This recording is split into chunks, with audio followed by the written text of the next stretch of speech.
which we didn't plan for. So that's all good. And yeah, so thank you for being here, Denise, and thank you for wanting to share with me your beautiful wisdom and our people that hopefully are going to be there and listening. And it's amazing to, in this big world, you and I have met, coming from the same kind of a background, two different parts of the world. Here is I coming from the heart of Iran, and you are from, where's your background? You go ahead and say it, love. Oh, I'm originally from upstate New York and grew up in New Jersey. And I'm here in Virginia via New Zealand and Australia. So I did a little detour along the way. Oh, wow. But where you were born and raised in New Jersey, right? Born in Rome, New York, Oh. and raised in New Jersey. So, but we weren't there very long. My dad was in the Air Force. Oh, we were only about 8,000 or 7,000 miles away from each other, very close.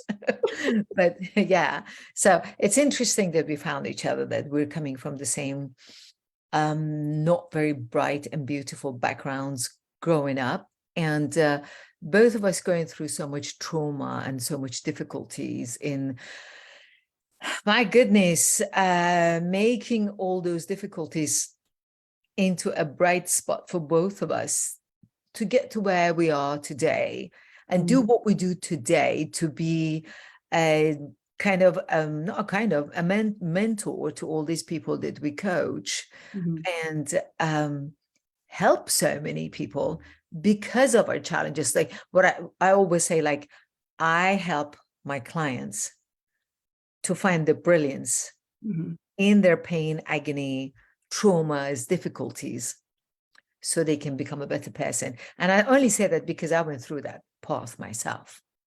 I had to get beaten up emotionally, physically, mentally, to be where I am today. And then when you and I were talking in the past, and I heard your story, and I said, wow, how I'm so much older than you and completely different from where we both are. And yet we've had a very similar upbringing.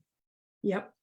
Which brings us to be more caring and loving towards our clients and do what we do. And isn't it? That's what we were talking about, me speaking this 21 days of relationship to self and to others that we thought about coming live and talk about. Because look, how many people do I know that they're miserable, that why don't they get flowers tomorrow? Why don't they get chocolate tomorrow? Why there's nobody there to take him out, you know?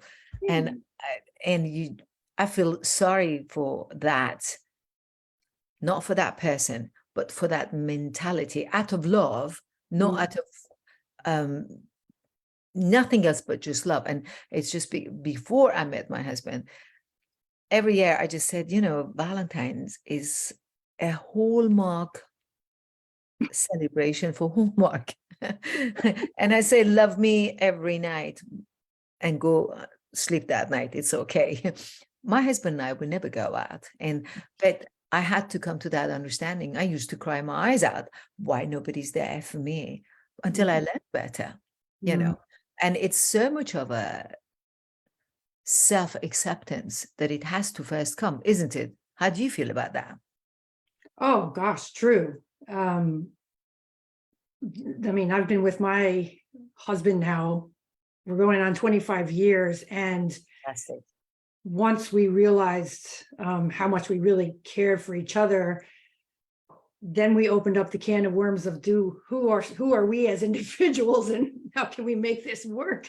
And the unraveling of each of us in our own way to still be together in the way that we are now. It is, as you've seen, very comical, but we've been through the ups and downs, but understanding ourselves to make our relationship better and our family better, because, oh my gosh, we were babies really when we met, and had no idea what we were going to be challenged by and triggered by. So it's definitely been an unraveling of ourselves and breaking down and breaking through. So much fun. So, and what do you say to people that they're going through divorce right now on this Valentine, how would you help them to not be really feeling sorry for themselves, that why are they by themselves? What would you say with all that you've been through, love?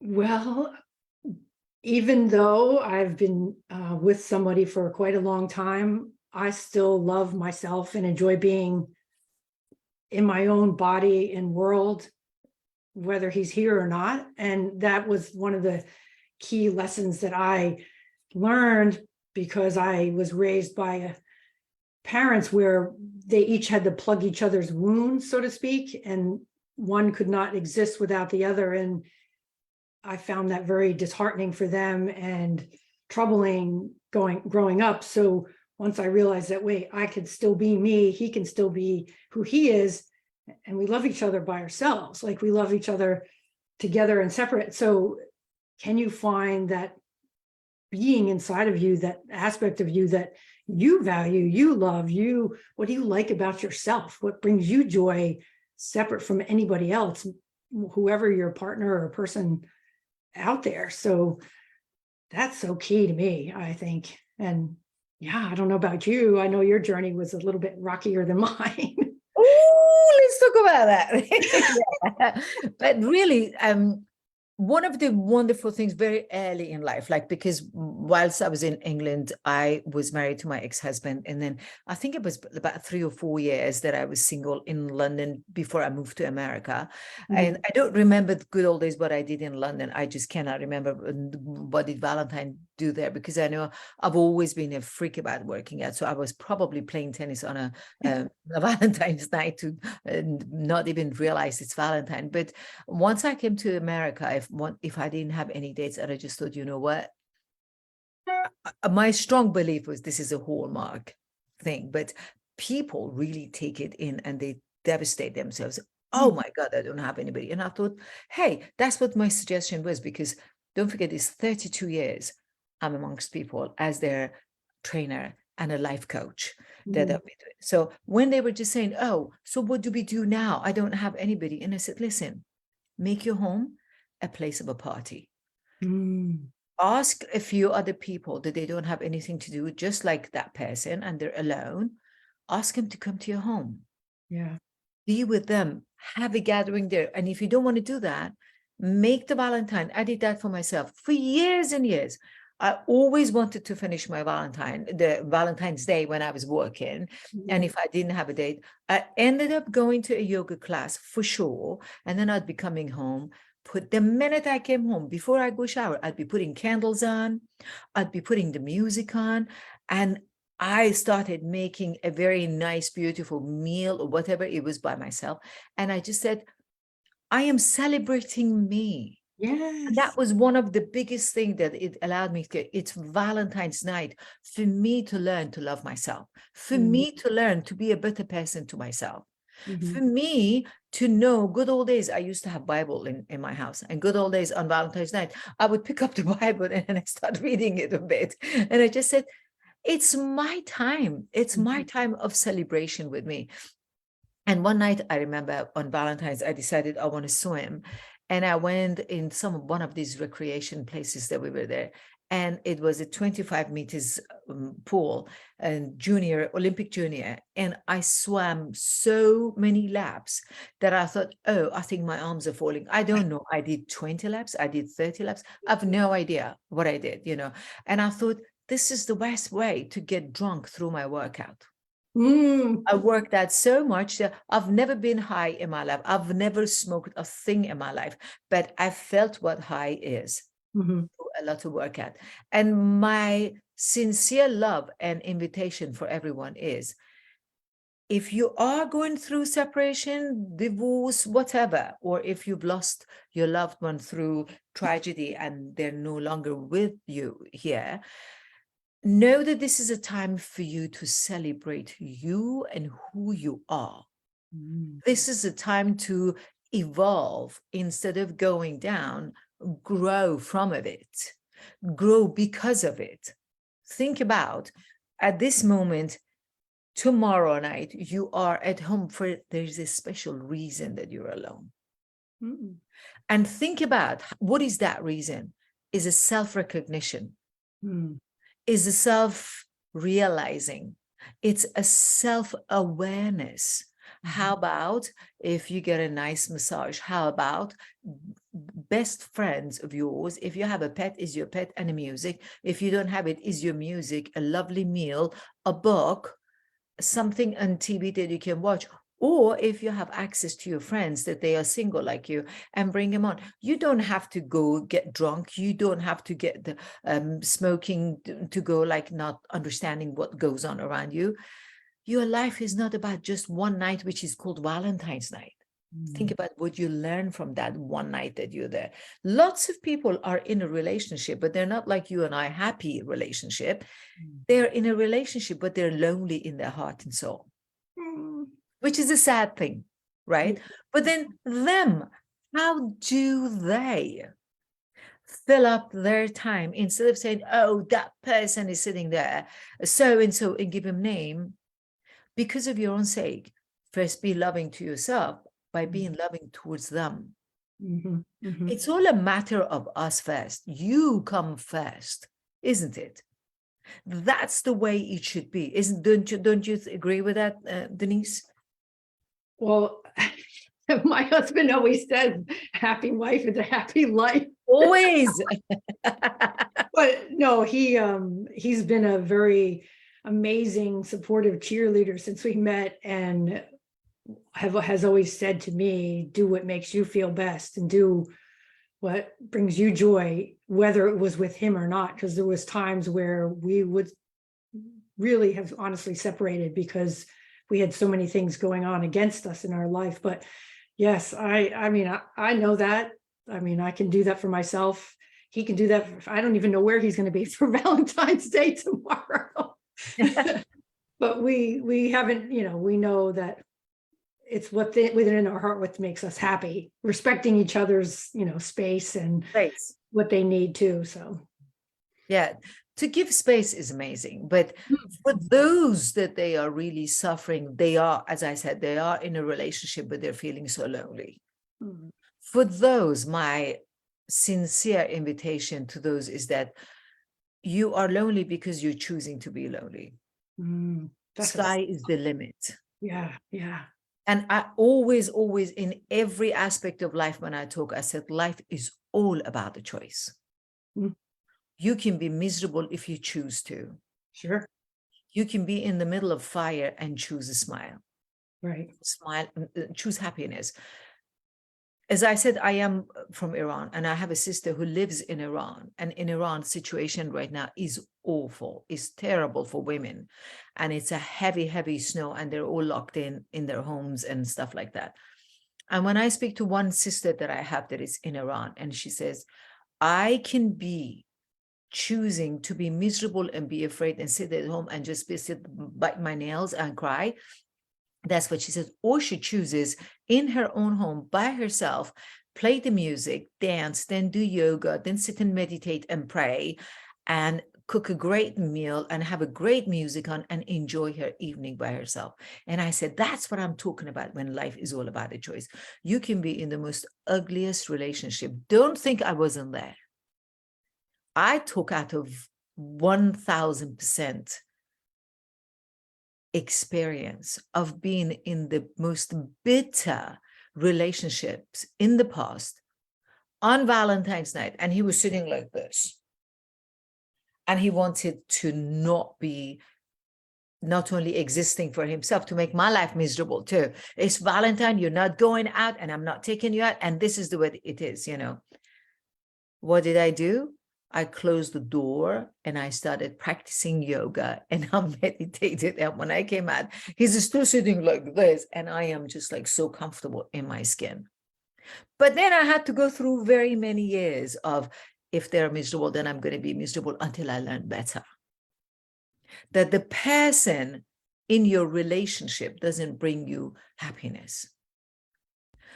We bring our own happiness. I am blessed today with the most outstanding husband one can find in this planet. God has blessed me, and I'll thank you, God, for the man that I have today. I can be here and in my office 8 hours a day. He never comes once to say, you're sitting here too long. What are you doing? Are you leaving me alone? He would come in and make sure I have water, I have food, I have fruit, I'm comfortable, I'm warm, nothing is troubling me. He comes and checks on me on that matter, but not once does he come for his own selfishness. But I had to work on me to see that greatness in my husband. Do you know? And that's one thing we need to learn to do as people who are in a relationship, to be grateful. And I've learned from one of my greatest mentor, his name is Steve Hardison. I love and adore this man, that he says, every day you tell your partner in many different ways, every single day, how you love them, how much you care for them, how they are the center of your universe. These are the words that he uses for his wife, Amy. And I've learned that from him, to say that in many different ways to my husband. Now, he's not as verbal to me, but he shows it in action, what he does, you know. Yeah. And that is a great thing that we have to learn as human, as people, men, women, how we become a better partner. And for those single ones, what would you suggest, Mrs. Denise, for the single ones to... Oh boy. Yeah. Find a partner, to look for someone, to be where they are. How would you invite them to that? Well, a little clarification. I'd probably have a chat to them first and get on a deeper coaching conversation to find out what's really happening before I uncovered with them what is it that they truly want and need, and the reasons perhaps they're not making certain choices in life. So it would definitely be a deep and personal conversation. That's it. Because I know a ton of single people, and especially nowadays, they are embracing themselves so much more. They've a lot more people I've seen are losing it has to be Valentine's Day, I have to have somebody. So ditching that old mindset of it is the Hallmark holiday. Okay, good. So yeah, I think we're in a better time now. We're not so attached to these dates, but that's from where I'm sitting and seeing the people I'm surrounded by, is that it's just another day. But yeah, we here don't make such meaning about it the way we used to. It used to be such pressure on the both of us to get the perfect gift, until we went, wait a minute, there's way more important things going on in our life that we would rather spend time, effort, money doing. So which is, you're saying 1000%, they're giving it less care nowadays, but they have gotten to be in their 50s and 60s, that they've got. What happens to the younger one, the one that they're in their 40s and they're in their 30s, and they still think, oh, they have to have a date? And that's when it comes that my whole invitation is that, sweetheart, first of all, is only one night. Yeah. And life will go on. The next morning, you still wake up and you're still the woman or the man that you are. So don't go out of your way and settle for less just because you want to have a date for that night. You know, so is the young crowd that suffers the most. And as I am saying, the younger crowd, I actually have a client that she's close to my age group, and I'm in my 60s, and she says, but why is she alone? And I'm just saying, and why shouldn't you be alone? Number one. Number two, why do you feel the word alone for yourself? Why don't you say, I need to grow? Yeah. It's a lot of growth that needs to happen in order for us to be able, number one, to be attractive to ourselves. Yes. And I always say, when you are being attractive, I don't mean your hair color. I don't mean your facelift. I'm not talking about your eyelashes. I'm not talking about looking like Kardashians. I don't mean that. I don't care. I say it. That's what I am. I'm a very unfiltered person, unfiltered coach. And I say it like it is. You don't have to go out of your way to be or look or act or sound or talk like anybody else but yourself. Mm, But where is your self-value mm, for you, even as a guy? mm, So many men I see that they're very, very successful in their businesses, or women for that matter. They're very successful and they never understand how much they're suffering from their imposter syndrome within their job and their work.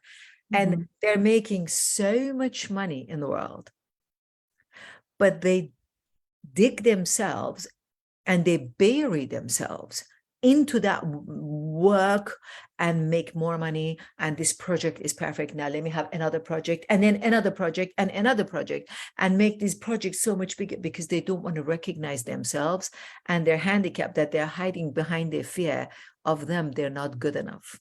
mm.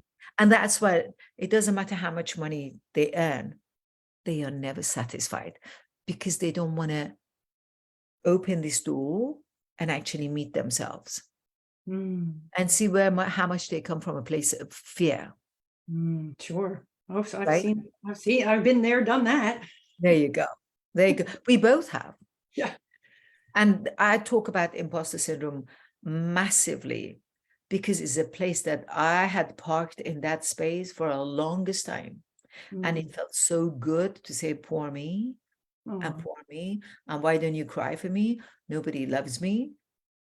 Nobody cares for me. I don't matter, you know. And it was all these stories that I had made for myself. And that's why I can just be so bold and talk about it, because I know you were too, right? yeah. Yeah. Oh, yeah. Let's hear you about the imposter syndrome. What have you got to say? Oh, I don't believe in imposter syndrome, but that's another story. I mean, I'm not, how could I be an imposter if I've lived my own life and come this far and who I am? So I know I'm not trying to be anybody else.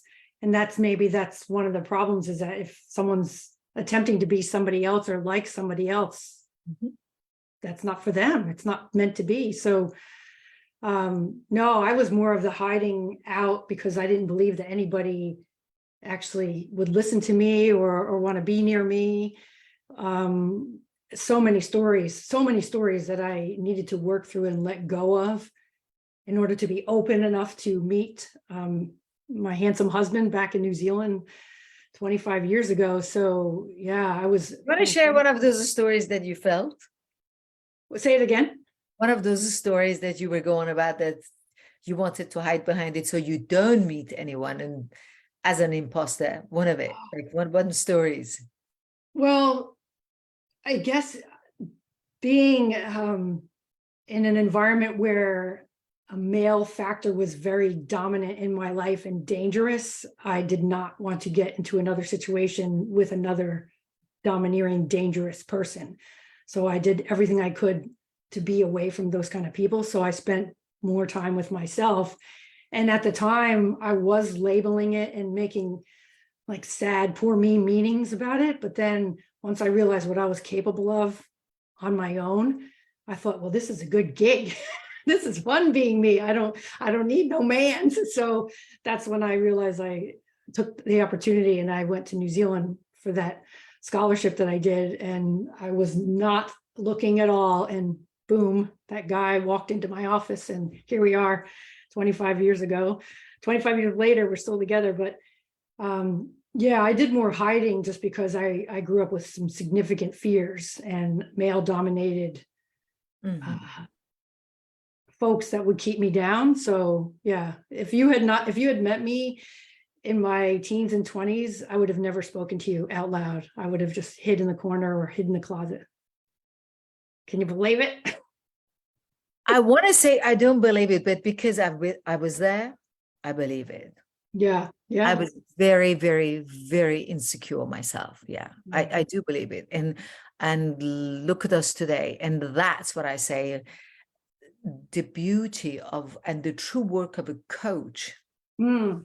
is to help the clients to find the diamond in their disaster, to find the diamond in their traumas, Yeah. I have been suffering ever since I was 27 or 8 years old in London. I got diagnosed with fibromyalgia. Mm. And to this day, I suffer from it. But I ended up having to find out the glory in fibromyalgia and the diamond in fibromyalgia. So today, and for 32 years, I've been a help to so many people, stroke, cancer, heart attack, fibromyalgia, lupus, name it, to help them to find themselves, the growth in that. So that's where the beauty of being a true coach, that I say that boldly because I know we both are, you and I, is that it helps everybody else through our pain and agony, through our handicap, through everything that we went through. And I always want to go to people that, like, if they have a white hair, I go to a hairdresser that has a white hair and knows how to deal with the white hair. I don't want to go with somebody young and 20-year-old who's got a lovely, beautiful, dark or blonde hair. And I said, well, you don't know what to do with white hair, So that's exactly how it makes me feel, that I want to help people to find out this idea of feeling lonely. It's something that you are inviting it to yourself. You're choosing it. There are so many other choices in life. There is so much more. And I go back to what I always say, life is all about the choice. Yeah. Oh, and sure. choose wisely. What's the best thing you can do in this moment to free yourself of your thoughts? What is it that you can feed others for what you've been through? And I love this Dr. Gabor Mate that says the best, oh my God, you should check him out. He's brilliant. Gabor Mate is a brilliant soul. I don't know if you've heard of him or not. No. You see his pictures all over the world. The minute you see his face, you know who I'm talking about. Oh, okay. Beautiful soul. And then he goes, the best healings come through the traumas. And he went through the streets of Canada and he was interviewing the homeless, and he found this homeless that he writes poems unbelievably. And he goes, why are you doing it? And because the guy said, well, nobody will hear me, nobody would know me. And because of Dr. Gabor Mate, now the guy is really famous, no longer homeless. And goes, no. You're making this prison for yourself of no one sees me. Break through and come out. So our words can be our number one enemy. Oh gosh, yeah. And how can we change that? How do we make that? How do we find our gift in words that we say? I hear that Steve Hardison is commenting on the chat. Oh, you should say, Steve, hi, I'm so grateful you're here. Steve Hardison, the best mentor. I was just mentioning to you about Steve Hardison and Amy. That's exactly what I'm talking about. If it wasn't because of Steve Hardison's, I cannot tell you Steve Hardison's, the book that they've written about, and I highly recommend the book to every single soul in this world.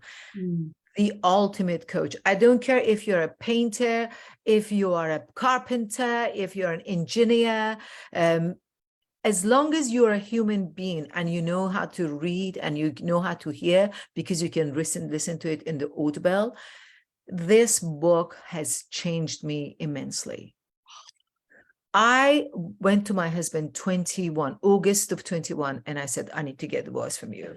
And I didn't want to know my husband, how fantastic he was. And I was the perfect one. God forbid if I had done anything or said anything wrong. What are you talking about? I'm brilliant, right? In my own head.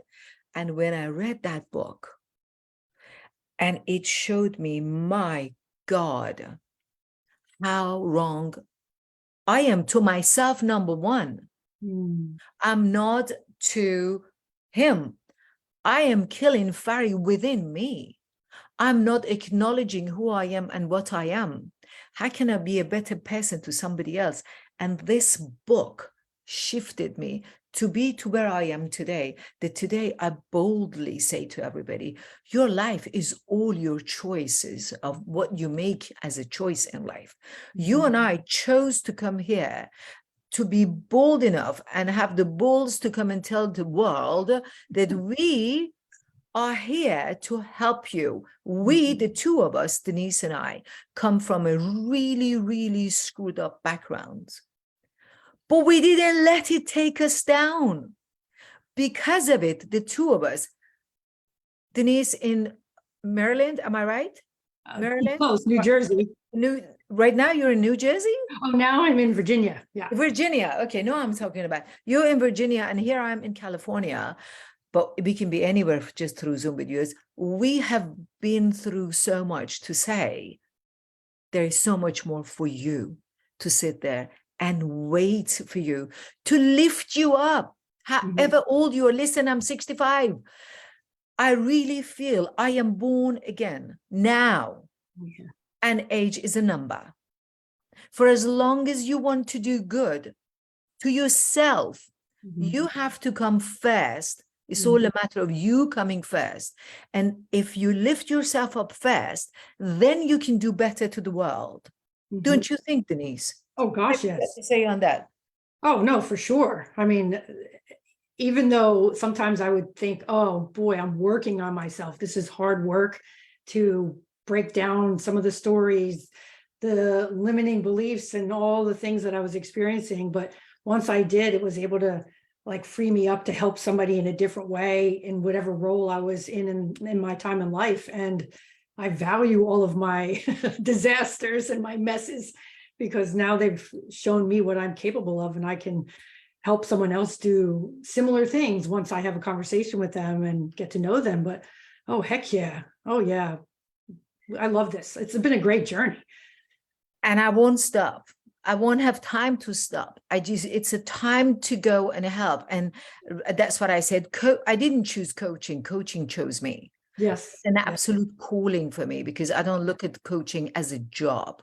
Right. I call it as a fun, giving life to others to find their brilliance within themselves.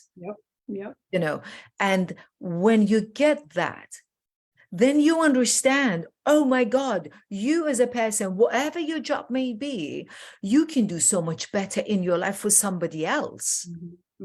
And somebody else, and then somebody else. And then look what the world is going to come around us, what world we can make around it. Again, we can go into our little cage and say, oh, poor me, oh my God, look at me and feel sorry for me.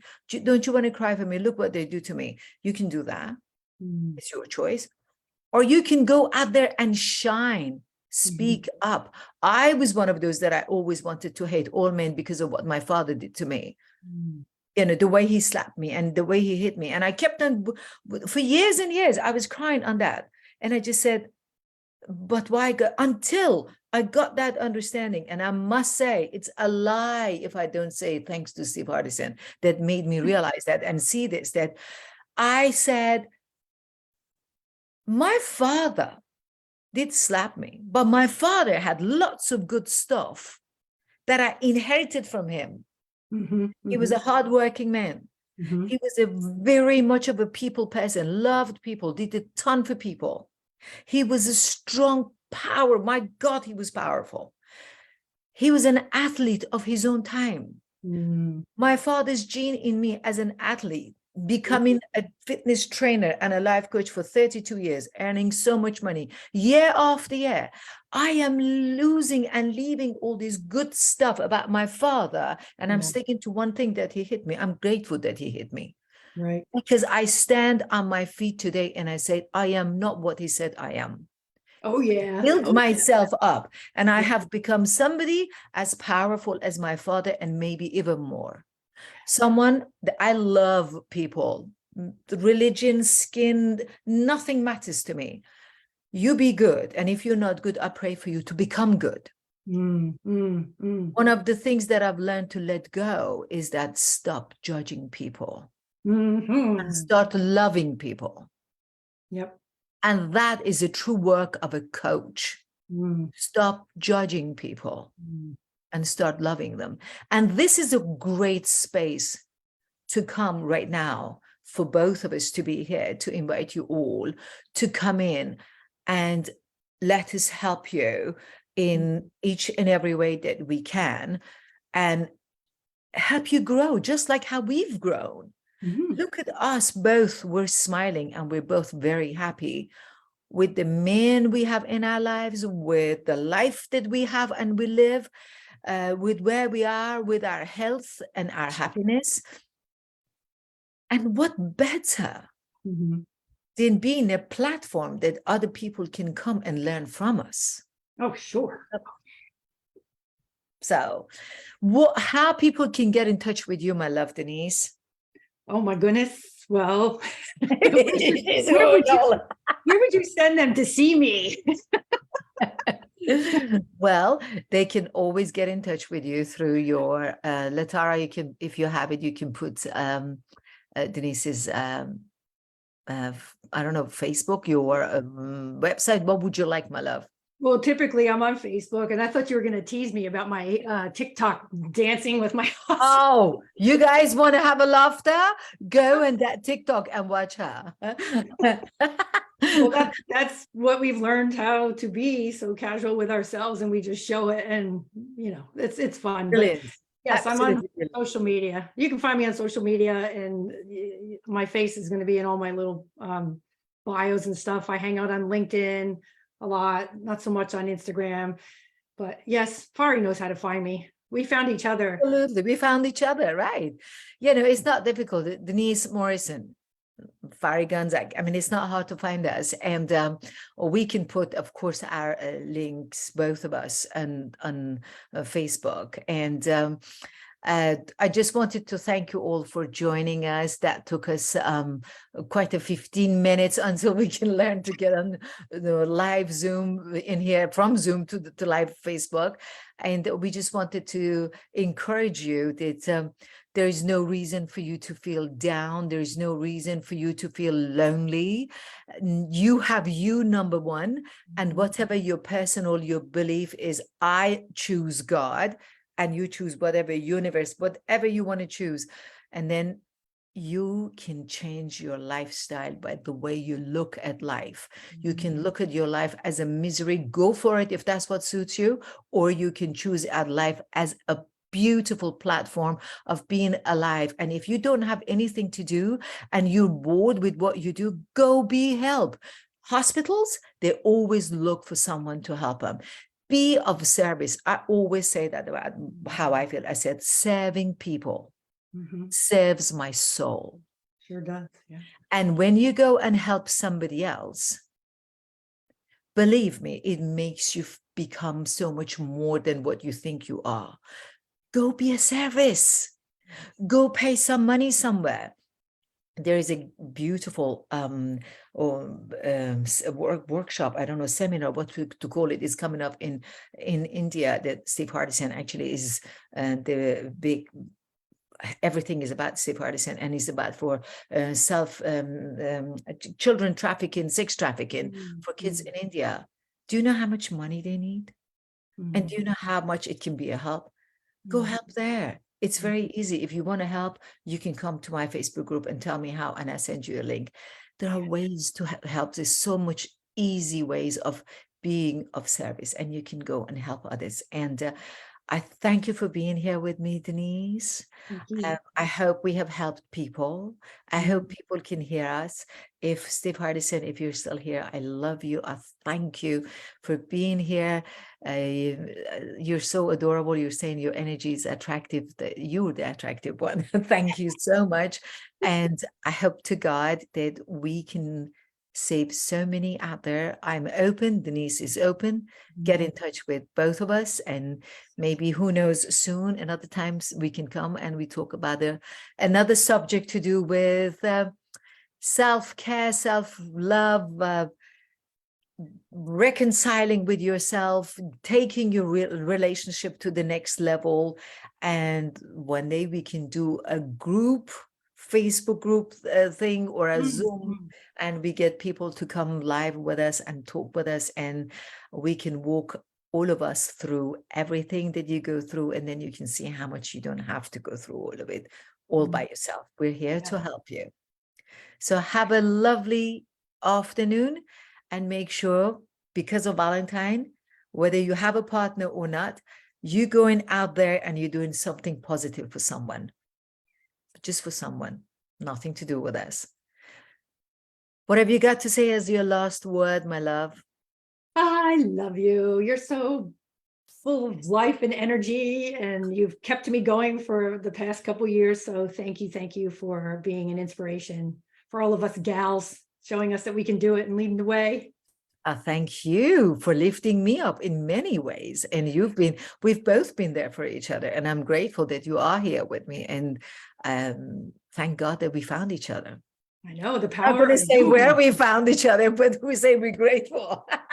Where we found each other, by the way, we didn't find each other in bars or anything. We just found each other in what was that? A group, a coaching group that we did not, any of us like. And we don't want to mention the name of a person because we're better than that. But we know better. And 2 years later, we're still friends, and we're becoming even closer friends, right? Yes. Have a wonderful day, night, evening, wherever you are. And let's stay in touch. And we're here to help you. Love Yes, you. we are. Cool. Have a wonderful one. Thank you. Bye.